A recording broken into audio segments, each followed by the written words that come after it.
How's your mental health? I'm listening with Thomas Rhett. My wife and I have definitely done our fair share of marital counseling, and I think that we have taken a lot of those tools we've learned and really just tried to apply them to the way that we treat each other, to the way that we parent our children, to the way that we talk to our parents and our friends. And it's just super important to be brutally honest with each other to me. It's one thing to hold it in and then kind of let it explode as time goes, but I think the more you can kind of get it out in the open a lot quicker, for us, at least as a married couple, it has really tremendously helped our marriage. More at imlistening.org. Talk saves lives. Hey, what's up, everyone? You find yourselves trying to get your Craig Mack on and put some brand new flavor in your ear? Well, funny you should mention that because we have a brand new show that you should check out. It is called Pod Sauce. It is your podcast discovery show. Everyone's always looking for a podcast recommendation. We got lots of them for you, from true crime to pop culture. And you can join us each week as we dish on all of our favorite podcasts out there. So make sure you download the Odyssey app and search Pod Sauce, or head on over to podsauce.com. We got you covered, guys. We're back here on the second guest show. Mike Detillier along with the Cajun Cannon Bobby Hebert, live from the Silver Slipper Casino beachside in Hancock County, Mississippi. On our Oakland Heart Jewelers talking text line, Ryan Clanton, the running game coordinator, offensive line coach for Northern Iowa. Coach, thanks so much for joining us. Before we ask you a question about Trevor, I showed the picture of you standing next to Trevor, to Hebert, and he's like, man, we fixing on recruiting Coach Clanton too, maybe. Yeah, man, yeah. Maybe we got some eligibility or a spot here for you. Man, we knew you played college football real quick after that. We played at Oregon. He looked like an NFL player. It's kind of like, I was joking, Coach, with Trevor. I said, it might be similar looking at your size, and then now when he has to look at Zach Strief, it's kind of like look each other in the eye when you're about 6'7".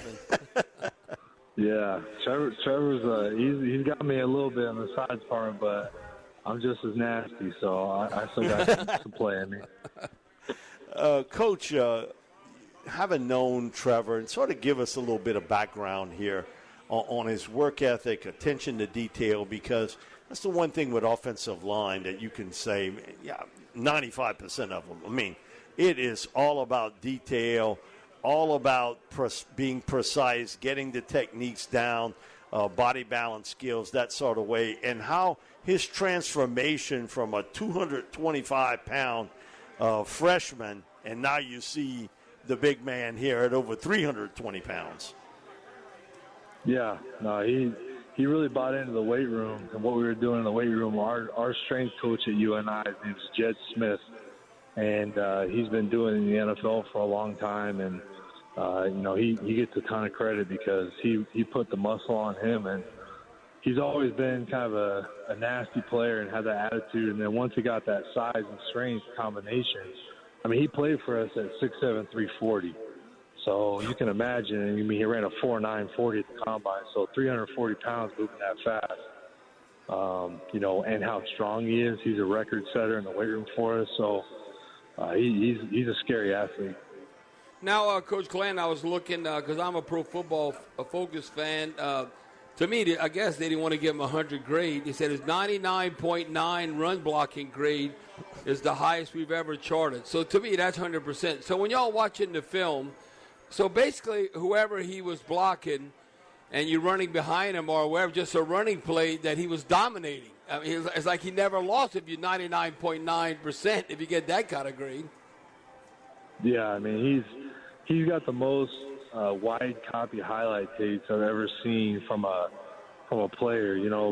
When guys go in the draft, you start making his highlight tape, and we had to take about 10 to 15 clips and only put the wide copy on there because he was taking people so far out of the frame that it's hard for NFL teams to even see what was happening. So he's different in the run game. I mean, like I said, he's 340 pounds, but he's not just in the right position to block people. I mean, he's doing it for a purpose. So, New Orleans is going to love him. Now, Coach Clanton, speaking of that purpose, I thought what was interesting is that Jim Nagy, who's the Senior Bowl executive director, does an outstanding job because they're going to find you north, south, east, west. He says the thing with Trevor is there's no false tough guy to this kid. He is truly nasty. Because, a lot of people could talk like I always talk, but I don't know. I'm tough. I don't know how nasty I am. But the whole thing is like he doesn't talk a tough game. He lets his action a lot of times do the speaking. And I thought that was interesting when Jim Nagy at the Senior Bowl said, there's no false tough guy in this kid. He is truly nasty. Yeah, I mean, he is not a big talker on the football field. He doesn't talk a lot of trash or anything. He just finishes blocks and plays through the whistle. And he doesn't make a lot of friends on Saturdays, but he's not really out there trying to make friends. So he doesn't really talk that game. He just plays it, and it's just who he is as a player. So yeah, none of it's false confidence, man. He's the first one you want off the bus. Yeah, well, that's who we play. And Coach Clanton, I'm looking at. I think there's a quote from you. He's the most old school offensive lineman in the draft. Well, who doesn't like old school offensive linemen? Whether you're going back to Conrad Dobler, even right here, Kyle Turley, that we had with the Saints. Hey, as long as you don't, after the whistle, we don't want to get to cost the team a game. But whistle to whistle, boy, we would love that nastiness. Yeah, that's how he is. I mean, he's going to do whatever the organization asks him to do. The way he plays. Effort level, I mean, he might not even be available for media after the games because he's so tired. I mean, he looks like when he gets done playing, it looks like he had just played in the Super Bowl. And, I mean, that could be like a Tuesday practice against a scout team. I mean, I've seen him come off the field with blood, torn shoes, torn cleats, broken knee braces, helmet, completely cracked. I mean, he's kind of a different player, it's every day for him. It's Monday through Sunday, it's not just on game day. So, man, I can't say enough about him. I mean, it's really cool to watch. Now, Coach Clanton, I mean, he is a human being. I mean, he's not some superhuman, but everybody's going to have some weak points, especially when you're going against National Football League edge rushers and all that. I was reading where maybe he might have to, at least early on, he might need maybe a little bit of help off the edge, considering, like a speed rusher or someone maybe just trying to get around them with the bend. But what is your, maybe issues early with pass protection? What is your take on that? Coach, but before you answer that, just to chime in, you've come from a system where you were at Oregon and pass blocking was a premium, just because of the system Chip ran. One of the things I see a lot of times with a really tall cut guy, like what Trevor is, it's not so much what he's getting beat to the outside. It's when somebody gives him a real hard move inside and him trying to redirect that big body. So to answer the question, but a lot of times I see it. A guy who is tall cut, sometimes it's a little bit more difficult for him to redirect his charge, not so much to the edge, but more toward the inside. Yeah, I know what you're saying. The tackle that we had before him, they played together with Spencer Brown with the Bills. He's 6'9". So we've definitely kind of made our money on tall tackles. But with Trevor, he can definitely bend. I mean, he can get low and stay low. Some of his first snaps I ever played him was at guard. And, he has tremendous flexibility and ability to kind of uncoil and stay low. The biggest difference that we've seen in talking to a lot of different NFL teams and GMs and coaches through the process, we don't – he's not seeing those NFL, defensive end bodies, week after week. He's actually seeing shorter guys, that it is harder to block when they're short. I mean, he went against a 5'10" defensive end one game, that was just all like all muscle type of guy.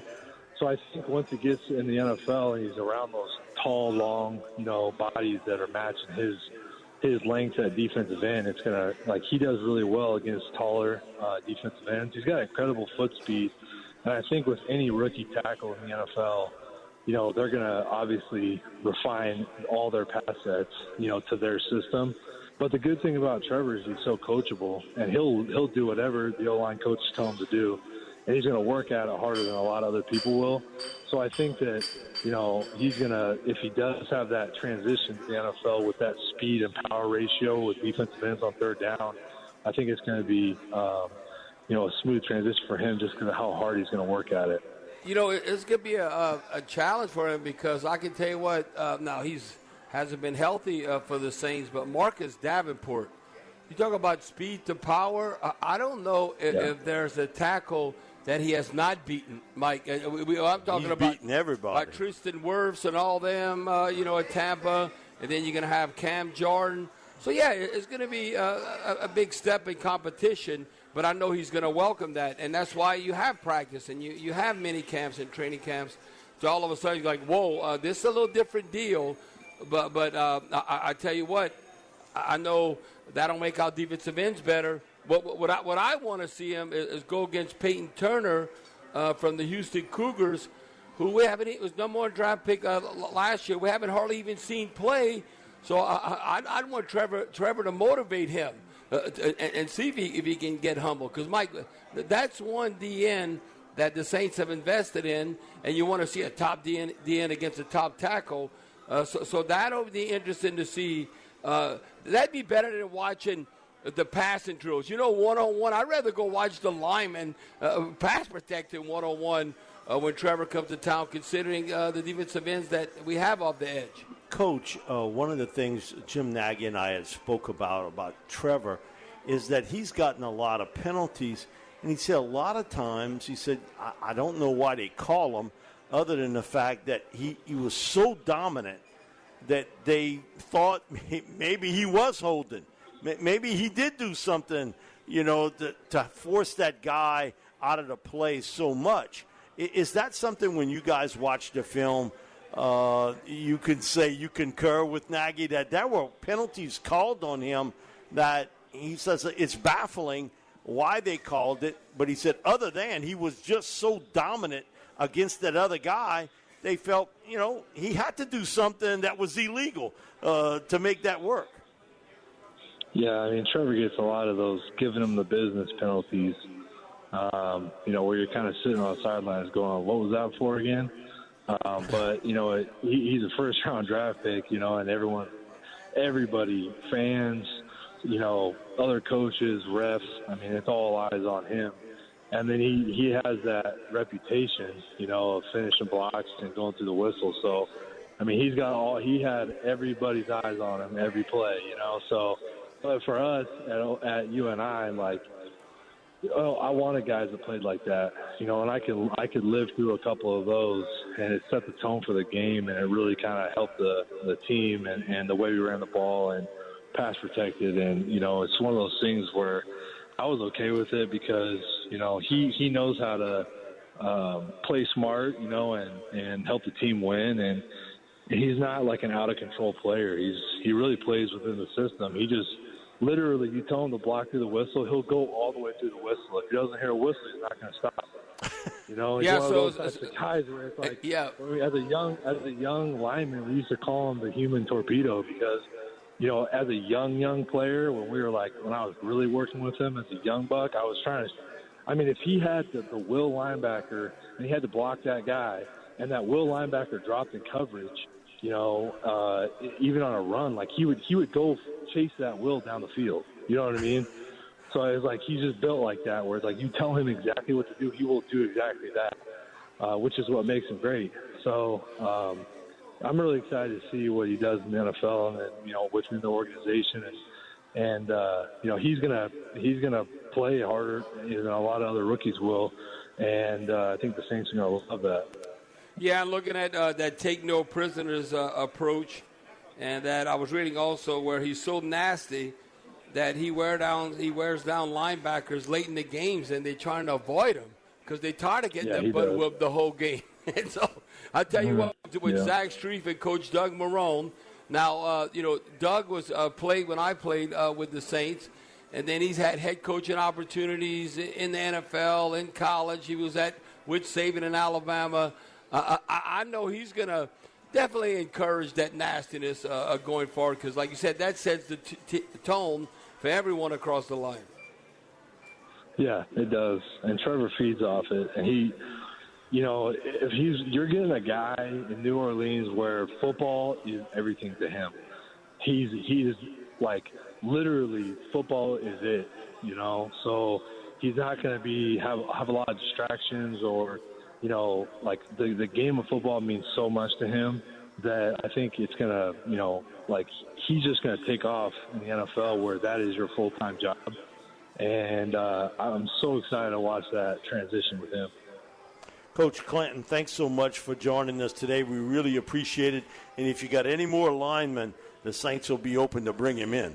Because you've got a couple of them there. We'd be willing to take them on. Oh, yeah, because now you have a track record. You have a track record now because Spencer Brown went, in the third round to the Bills and all what he did. Yeah. So they definitely know. You might be O-line you or something, like you got DBU and O-line you at NIU. Thank you, Coach. We really appreciate it today. That was Ryan Clanton, the running game coordinator, offensive line coach for Northern Iowa. We'll take a break and come back with more Second Guess right here from the Silver Slipper Casino, beachside in Hancock County, Mississippi, on the Big 870.